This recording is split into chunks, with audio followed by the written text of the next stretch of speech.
Hello, Naomi. Hello. So I'm really excited. Tonight we're going to talk about the Maggid of Mizritch, from Dover of Mizritch, the second leader of the Hasidic movement. So I'm really excited about that. I'd love to just, let you ask questions to find out about who this fascinating figure was. Yes, great. Very excited for this. Yeah, so let's just get into it about Great. who the figure of the Maggid of Mizritch was and his influence. So why don't we just start with that? Give us a background information for anybody who doesn't know who the Maggid of Mizritch was, where was he from, the time period, his role, his sort of influence. Okay, that's a lot. Okay. Just the general, Okay, we'll start. Yes, we'll start with, So the Magid lived about 300 years ago. I think some people say he was born in the year 1700, other people in the year 1710, and he lived till 1772. So that's the time period he lived in, and he was from Mizritch, which is probably it's probably not far from what's going on in the Ukraine. It might have been, at that point, it might have been Podolia, that area, the borders shift. And he was the second leader of the Hasidic movement. Everybody, not everyone, but almost everyone who knows something about Judaism, even just a little bit about Judaism, knows that there's a Hasidic movement, and they may have heard of the founder of the Hasidic movement, who was known as the Baal Shem Tov. The Baal Shem Tov literally means the master of a good name, which is often associated with a miracle worker or healer, which apparently the Baal Shem Tov was. He started off his career not so much as a leader of a new movement, but simply somebody who was a wandering healer somebody in town had a difficult pregnancy, they'd call him, and he would do some type of miraculous thing to help them. And then eventually he started doing something that started catching certain people's attention. He started just telling stories and inspiring people, including a lot of simple people, but not just simple people. He also appealed to a certain scholarly group that were looking for something, and that's where the Maggid of Mizritch, fit into the story, where he somehow, well, we can get to how that happened, but he became, that's the general kind of time and place. Right. That's the basics of when he lived, and second generation leader of this Hasidic movement. Right. Because do you want to go over some things about the Baal Shem Tov before we jump in further into the Maggid? Sure, we can go in a little bit. But I'm very interested to know, because I know we've talked before about, the Baal Shem Tov and his role as the founder of Hasidic Judaism, but I would really be interested in sort of the relationship of, the teacher student, as how the Baal Shem Tov influenced the Magid as his successor. And then again, and further on, if you'd like, we can go into also, I know we wanted to discuss, the Magid, his role and his influence as a teacher, as he was when he took up that role after the Baal Shem Tov. So I would love to know a bit more about how the Magid came to find the Baal Shem Tov and take that role in his life, and how as the Baal Shem Tov, how he became his teacher, and what led the Magid to that point. And it's interesting. I watched a TED talk a few years back, and they were talking about how everyone talks about leadership. It's all about the leader, and you want to be a leader, and who doesn't want to be a leader? But a follower is actually more powerful than a leader, because there is no leader without a follower. So in that sense, the question is a question of, how did the Maggid of Mizritch become a follower. Before we talk about the Maggid of Mizritch as a Right. successor and as a leader in his own right, he became a follower. And in a sense, by being one of the key followers and an important follower of the Baal Shem Tov, he created the Baal Shem Tov. He created the Baal Shem Tov not just as a flash in the pan. And to put it simply, I'll start this off with something that I could come back to at the end, perhaps, is I was giving a talk on the Baal Shem Tov in Westchester, and one of the participants of the talk said, there are a lot of great rabbis. Why, if all of those great rabbis that lived 200, 300, 400 years ago, does the Baal Shem Tov get this enormous recognition today? And my answer was because he had a student named the Maggid of Mizritch. And it was really only through the Magid and his work and the Magid students that we even really know much about the Baal Shem Tov at all. So it was really the follower. The Magid is the follower of the Baal Shem Tov, and then the successor, and then in turn attracting new followers and then becoming leaders, that the Hasidic movement became a tremendously influential movement within Judaism. And they said, oh, by the way, our neighbor is a descendant of the Maggid of Mizritch. So I thought that was cute. But how did he become a follower of the Baal Shem Tov? And a lot of this is legends. It's not all fact-based. We don't all know every detail, but the legend has it, the rumor has it, is that it was really his wife's doing, because he wasn't well. He suffered. He was perhaps considered a cripple. I don't know if we would consider him a cripple, or just he had trouble walking and had tremendous pain in his body and particularly his leg. And his wife would see him in this excruciating pain. And his wife had heard that the Baal Shem Tov, as I mentioned before, was like a miracle healer. And he didn't really believe in the Baal Shem Tov. He had heard things about him, and he had probably felt that the Baal Shem Tov was for the common folk, not really for him. But his wife said, you're in such pain. Can you just humble yourself, and just in case it works, can you go to the Baal Shem Tov? So how did he go to the Baal Shem Tov according to this legend? Because his wife drove him crazy and wouldn't let him not go to the Baal Shem Tov. Now that's one version. It was his wife. The second, the second version, and they could both be totally true, is that there was something in his life that he wasn't completely whole, and he didn't want to admit it, especially to his wife, that there was some spiritual thing that he was searching for, and there had to be more than just the simple thing and going for a blessing. But maybe not. Maybe the first version is the accurate version completely. Maybe he just was a skeptic and only went to just stop his wife from driving him crazy.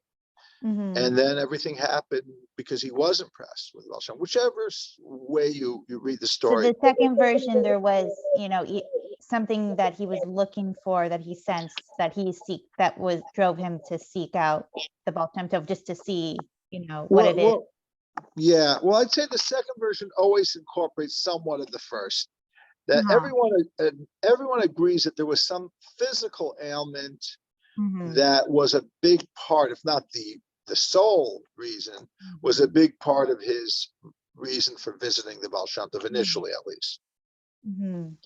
So it was even something, a sort of, not an illness, but even a sort of pain, like physical or otherwise. He was physically in pain. Yeah, he was physically in pain. Whatever it was. Seeking a sort of relief or some sort of, some sort of meaning or something that could help him, that he couldn't find at the time. Correct. Okay, interesting. Or some combination. Interesting. And so, when they did meet, what was it, what do you think is what happened that you could put on emphasis?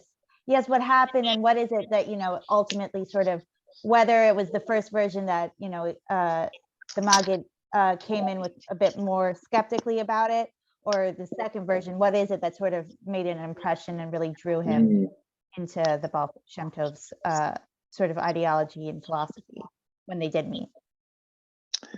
So what exactly happened that impressed him? Mm-hmm. That's a very good question. Yes. So first, he wasn't impressed. Interesting. In fact, he was trying to leave.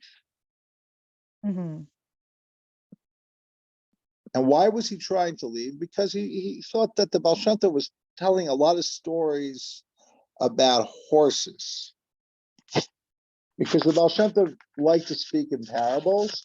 And sometimes he talked to stories that were more like things that you would tell a wagon drive.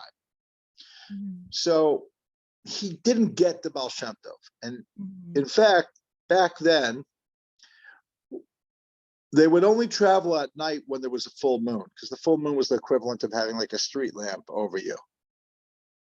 I wouldn't travel in the dark without a full moon. And he had decided, okay, there's going to be a full moon tonight, but the full moon doesn't come out right away. You have to wait a couple hours into the night.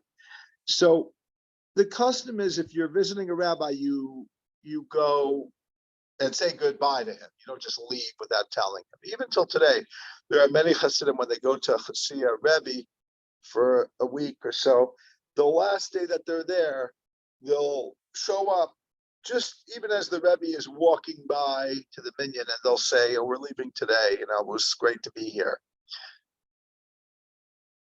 That's why he went into the Baal Shem Tov after he thought he was finished with the Baal. He thought, this was my one and only trip. Interesting, but I'm not going to become a follower of this man. Mm-hmm. When the Baal Shem Tov greeted him in his study, the Baal Shem Tov says, before you leave, I've heard that you are a student of Kabbalah, which was true. The Maggid of Mizritch was a scholar, both of the Talmud. He was a student of the legendary Pnei Yoshua Falk, who was a tremendous Torah scholar. I enjoy the Pnei Yeshua's commentary on the Talmud when I have time, when I have a little bit of time. So he was a student of the Pnei Yeshua. He also was a Kabbalist. There were Kabbalists who were not Hasidic. It was early in the Hasidic movement. They studied the Kabbalah of Dari. So the Baal Shem Tov invited him as a Kabbalist to read a text to the Baal Shem Tov. The Baal Shem Tov said, please, why don't you read a text for me from the Kabbalah? And he either opened up the Zohar or one of the writings of the Ari. Those are the two classics of Kabbalah. And the Maggid of Mizritch read it, translated it, and explained it. He was actually a little proud of himself. Like, I really do know Kabbalah because I was able to explain the meaning. Kabbalah is intricate and detailed and complicated, and most people can't just randomly open up a book of Kabbalah and read it and explain it. So he was proud of himself. And then the Baal Shem Tov says, okay, that's very good. Now let me continue. So the Baal Shem Tov either continue the same text or open up another Kabbalistic text, probably from the Eitz Chaim, probably from the book of Rabbi Isaac Luria's Kabbalah. But the difference is that when the Baal Shem Tov started reading the Kabbalah, fire started coming out and filling up the room. The angels and the Sfirot all came to life. He wasn't reading a text of words and ideas. He summoned up everything that was in the book in words and in writing into the actual experience of the room. So what essentially happened, and this is one of the key factors of why people became followers of the Baal Shem Tov, is he put them into a direct experience of divine presence. So that's what happened. When that happened, he became a follower of the Baal Shem Tov. Wow. So it was something beyond like a logical, even sort of argument, or he was like, wow, that's really makes it was like something spiritual almost that this. It was sort a of gift spiritual that the Baal Shem experience. Tov had. That's so interesting. Yeah. So, and from that meeting, if you could sort of in your, it's kind of, I know it's not, maybe not the easiest to ask, if you could sort of synopsize or sort of just describe how that relationship developed into eventually the Magid, taking on the role as the Baal Shem Tov's successor, essentially, and then, sort of his influence, the Magid himself as a teacher when that time came. So now he starts visiting the Baal Shem Tov. And I guess he understood that the role that the Baal Shem Tov played was transforming experiences that people can feel the divine closeness. In fact, there's one little story before I go on to his role as a successor, just one little story to continue with the same theme, where the Baal Shem Tov would often lead the services, like the high holidays, like a cantor, a chazan. And on the high holidays, you don't just wear a jacket, you wear a white cloak. It's called a kittel. And at some point in the middle of the services, there's a break between the morning service and the Musaf service. And the cloak, the kittel of the Baal Shem Tov was bunched up. And the Magid, being a close disciple, just put his hand on the kittel just to straighten it out. And the moment that he touched the kittel, he had a seizure of a spiritual nature, not a physical state. He had an outer body experience. He fell on the ground, and it took a while for him to be revived. And during that period of however many minutes it was, he entered into a mystical realm in another dimension. Just touching the cloak of the Baal Shem Tov, I'm not saying this happened for everyone, but for the Magid, who was already spiritually sensitive, it just did something to bring him into another place. Now, a lot of people today, they're looking, they're searching, they don't know what they're doing, they're taking drugs. These were people who worked day and night on becoming better people. But sometimes you need something more than that, and it wasn't something like drugs. It was experiencing someone who had a spiritual charisma, what we would call a tzaddik. A tzaddik isn't just a righteous person, but somebody who inspires righteousness in a visceral way that just breaks out of the ordinary boundaries. So that's what the Magid experienced. Now, it wasn't yet clear who's going to be the successor. So there was 3 possible successors. The son of the Baal Shem Tov, named Reb Tzvi, his name is Tzvi, or a top student of the Baal Shem Tov named Rabbi Yaakov Yosef of Polonia. The Polonia is a town, also in Podolia, whatever that general area. Mm-hmm. So I'm not even really sure if Mizritch is in where Mizritch is technically, but the Yaakov Yosef was a leading contender because he was writing a book, or had written a book, that included many teachings of the Baal Shem Tov.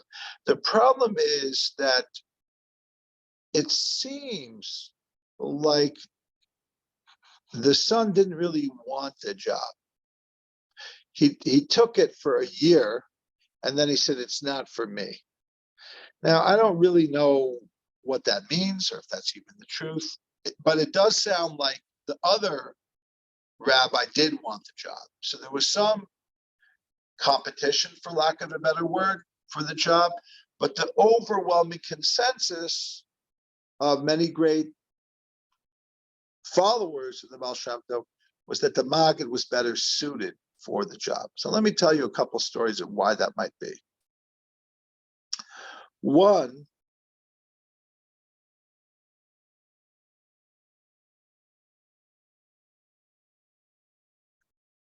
is that he had better people skill.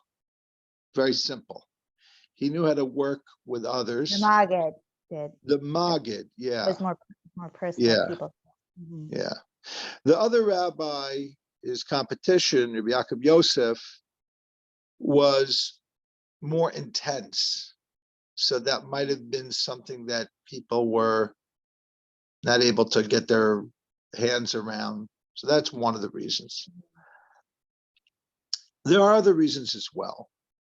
For example, now I don't even know if I've ever seen this in writing, but when I was very young, I was told this kind of story, that when the Baal Shem Tov was closing in age, and people thought that he may not make it in his frailer state, his followers said, "What are we going to do when you leave us? Who's going to lead us then?"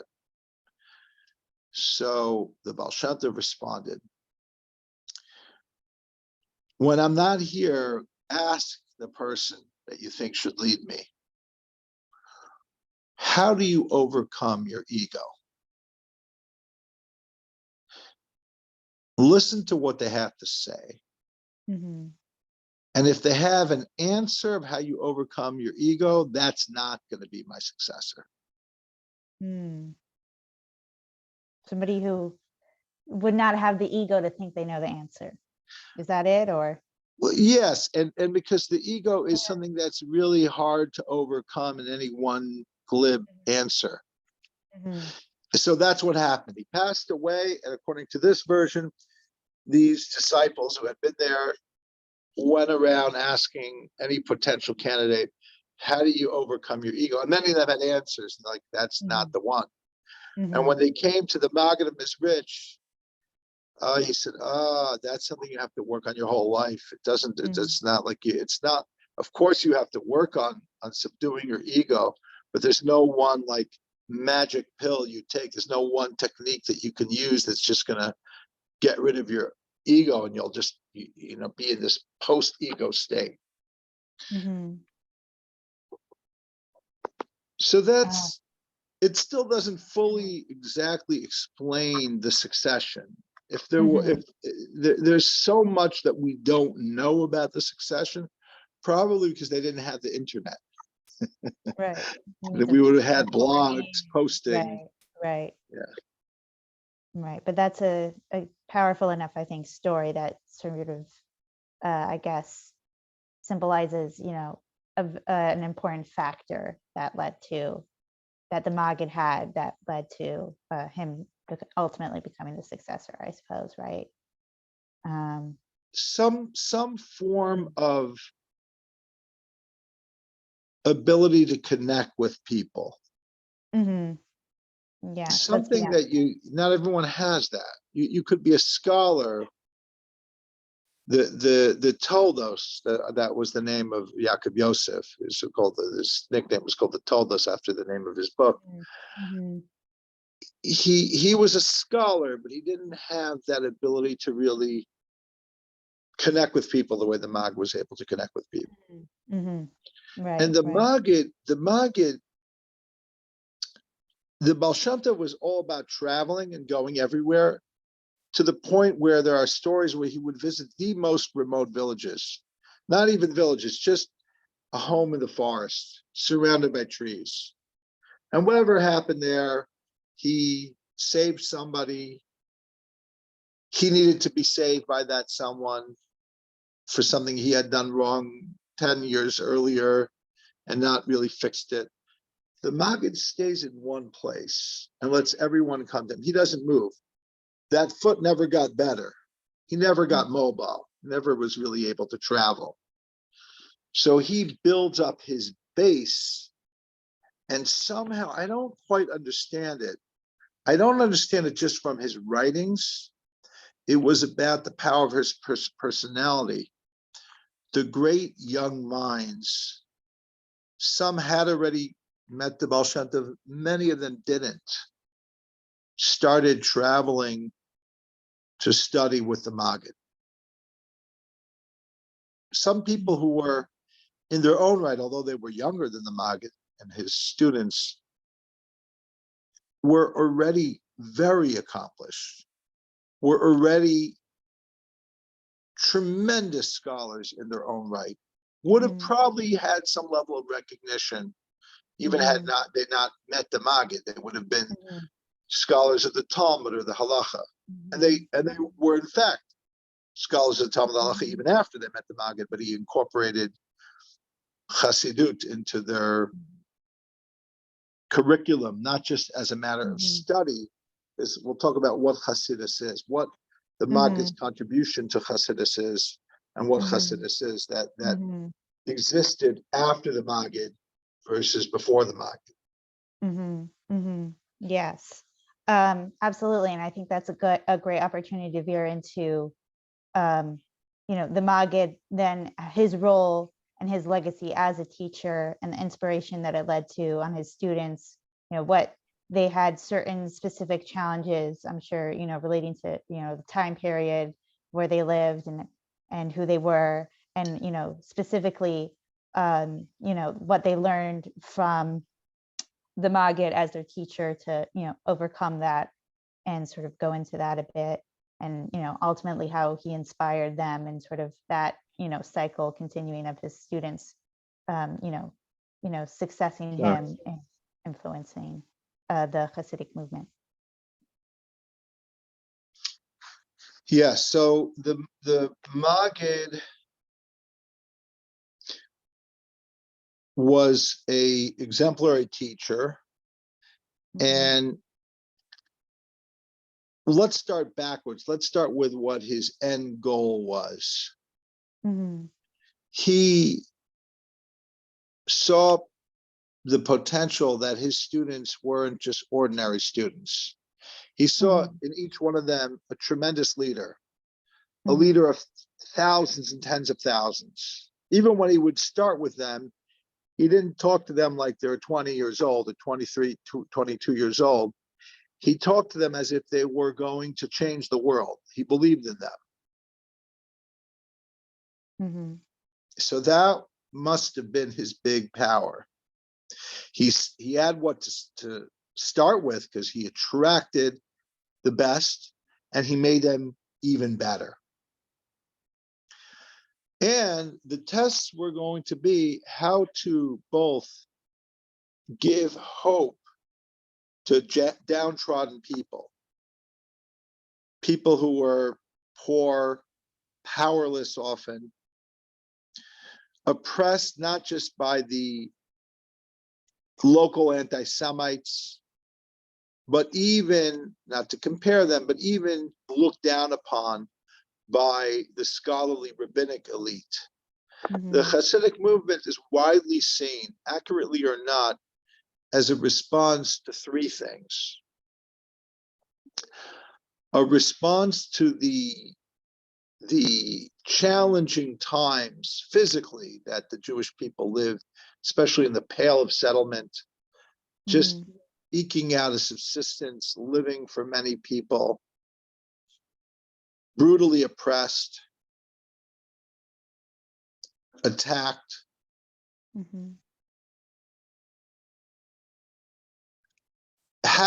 The second thing is almost having given up on faith because they had given false hope in the false Messiah, Shabtai Tzvi. So they're just reeling from that calamity of their false Messiah having not only not been the Messiah, but converting to Islam. And now they're just like, we thought we had hope, but now there's no hope. That was the second thing. And the third thing is the people who were supposed to console them, the rabbis, weren't doing a good job. That doesn't mean every rabbi was terrible. You'll hear the Hasidic version is that the non-Hasidic rabbis who would be called the Misnagdim, the anti-Hasids, were looking down at the common folk. So these downtrodden people weren't getting the love they deserved from their own leadership. So those are the three things that Chassidism supposedly came to combat. Again, that is a way oversimplification. I'm sure there were some very loving non-Hasidic rabbis who gave a lot of hope to their constituents. So, but that doesn't mean there was enough love overall. It means there was a problem that needed to be addressed. Sort of that elitism that wasn't overarching, but that was there. Chasidism sort of served a role to sort of counteract that. Yeah. I mean, you could say today, I could give a broad critique of Judaism where, people give too much honor to their balabatim with money, to the people who are the supporters, the financial supporters of the institutions. It's not that you can't, that you shouldn't honor people who are charitable. You should, but it shouldn't be at the expense that people who are not donors should feel inadequate or less than. So there's a reason why that's happened, but there needs to be an address. There needs to be a response to that. And many rabbis do respond, where they do show affection and love to everyone and anyone. Doesn't matter how much of a donor they are. They still will put up a plaque for a big donor because the big donor deserves a plaque. Why not? And I often say it's not about whether you donate money, it's whether about you are a kind person. You don't have to have money to help out. You can help out in so many ways. If you give whatever it is, your time, your energy, your attention, it could be small things. You can be a donor. It's not about right. recognizing the unique contributions in many other ways than just money. But that's like today and needs to be addressed, and some people are addressing it. So in that time, it doesn't mean that every rabbi only honors. Right. Well, of course not. There are many rabbis who don't even know or recognize a rich man from a poor man. I know some colleagues of mine, and I have to say, to them, it's all the same. They don't have a sense of who's who and who to honor and who not to honor. They couldn't recognize a billionaire if he knocked on their door. So I'm sure that was the same then. There were plenty of rabbis who had nothing against the common folk, but there were others who had an elite superiority thing going. That needed to be addressed. So that was being addressed by the Baal Shem Tov, by the Magid.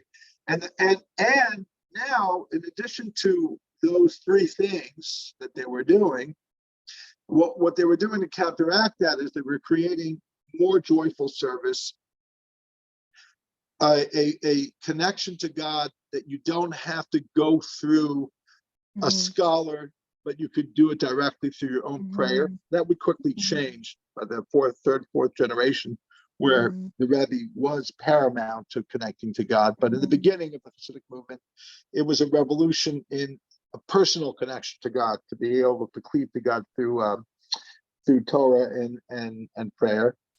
And in addition, it was about camaraderie, and camaraderie didn't have to be a Hasidic fraternity. Everyone was equal, with the exception of the Rebbe. There was something about the learned and the unlearned. They were all brothers and all sisters. So that's what he was preparing his students for. To answer those three questions with joy, with spirituality, with camaraderie. Those are the three answers. And there's many other answers than just those three answers, but then also to be ready for a response. You can't create a new movement within an existing movement within Judaism. It's not a new religion. It's part of Judaism. In fact, if you study Chassidism really well, it's not that innovative in theologically, meaning its beliefs are not that different than what existed right before it. You could say it took existing beliefs from the Zohar, from the Ari, and of course from the wide spectrum of other ethical teachings in Judaism, as well as just carrying on with the ethics of the Code of Jewish Law and its variety of commentaries, and just continuing them, really. But nevertheless, since it was seen as a new movement, it created strong opposition. The opposition were given the term misnagdim, opposers or haters. So that being the case, he also had to give them the fortitude to stand up to those who are opposed them. Okay, what he was preparing them for. And most of all, is he had to make them believe in themselves and believe in and not just themselves personally, but what they represented. He gave them tremendous confidence, coupled with humility, because the whole thing is, if you're just confident in an arrogant way, that's not chasidism. That's something else. If you're confident, but with humility and with this sense of connectivity to God, that is chasidism. It's like self-esteem as opposed to ego. Correct. Right. Which is a very fine line, having a healthy self-esteem. Are you really a narcissist, an egomaniac, or you just know your abilities and you are not going to let other people push you around when you know what your job is and what you can do? It's a fine line. Right. It's about, because it's about self-esteem. It's not about, I think, that sort of ego and sort of, taking credit, or just, for the, for the self-congratulatory sake of things, but more a sense of value in yourself, that you should, because you are worth this, you should aspire to do this, and that in of itself sort of will result in, or is like, it proves on how you are as a person, how you treat other people, and your character, because you value yourself as, somebody who should be kind of like a mensch, and should have an education. Because I see that just, working with children, a lot of it comes down to self-esteem, as you have to build, as young as when they can speak, and when they have to, they can say in front of your class, this is how I spell my name. Is the kids who don't have the self-esteem, they're gonna, speak quieter, and they're not gonna say, and you should be proud of yourself that you know how to spell your name. So you're gonna spell your name in front of the class, and, say it loudly and slowly and clearly, that's a self-esteem thing. So especially something pertaining, like we're talking about teachers and students and that relationship and education, I think you definitely see that as a value, self-esteem, while still also promoting in that humility. So yes, absolutely. Yeah, that's fascinating. Thank you for that. Lastly, I'd love to know, perhaps if you could choose one story that comes to mind. I'm sure, I would assume many pertaining to the Magid, specifically, having to do with his time as a teacher, whether it's a story about, that symbolizes something about a specifically interesting relationship with a student, or a particular lesson, any, very sort of, maybe one of your personal favorites, any story that comes to mind, if you could share it with us. So stories about the Maggid of Mizritch as a teacher, because that really is such a defining role of who he was and what he did. There are two stories, and they're almost two sides of the same story. One time, that happens even in the synagogue of Mizritch, just like it happens today in other synagogues. A fight between two people breaks out, and one person got so angry at another that he threatened to rip him apart. Oh. And the Magid took his students, and he had them hold hands, and they saw in a mystical world that this aggressor who threatened to rip his enemy apart, was literally ripping him apart. So they understood the power of words, that when you make a threat, even though you could say, I didn't do anything, it was just words. Well, words have great power. So that's one half of the story. The other half of the story is one time everything was peaceful and well, and there were these simple Jews, and they were just reciting Psalms, and they didn't even understand a word they were saying. And the Magid asked his close students, who were great scholars, to hold hands. And then they saw that in heaven, the words of these simple Jews were just taking on angelic forms and just illuminating the universe. And when they came to, he said, the lesson is that when you see a simple person doing a simple good deed, you might think they don't understand what they're doing. What importance or significance is it? No, they're recreating a spiritual reality through that. And by doing that, by showing both the damage of your words and the rebuilding that you can do with a simple good deed, even if it's not done by a scholar, he took the students to the place where they could do that in their own respective communities, create communities, become leaders, teach people simple things, ethics, good behavior, and connect good behavior to God, to the divine. Because it doesn't have to be, you see, Kabbalah existed without Chassidism. What Chassidism did is take the core of the light and apply it not just to great scholars, not just to great Kabbalists, but to everyone and anyone who's open to it. I mean, there's so much more. I love to continue this if you want to, because there's like 10 or more very significant students of the Maggid of Mizritch, such as Rabbi Elimelech of Lezhensk and his brother Reb Zusha, two great figures. Rabbi Levi Yitzchak of Berditchev, who we descend from. The Alter Rabbi of Chabad, who we also descend from. Reb Baruch of Mezhebush, who was the grandson of the Baal Shem Tov. Reb Aaron Agadol of Karlin, Menachem Mendel Vitebsk, Reb Shmuel Shmelk of Nikolsburg, Reb Nachum of Chernobyl, and more. Each one of these figures, outstanding. Leader of tens of thousands, tens of thousands. People who brought Chassidism to Russia, to Poland, to Galicia. They changed. Within the lifetime of his students, half of areas, vast areas of Poland and White Russia had become Hasidic, of the Jewish population.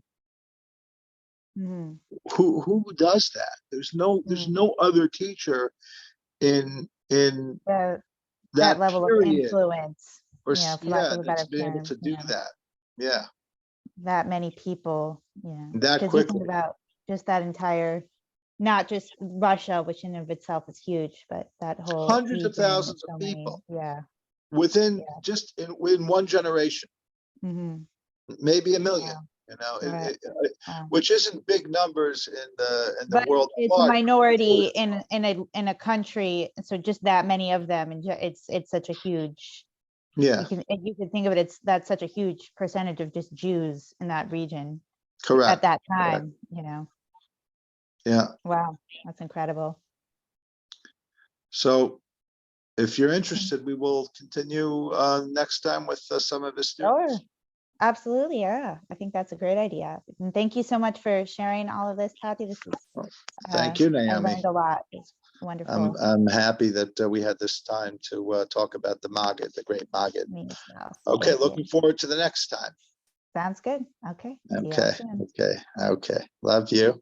Love you. Good night. All right.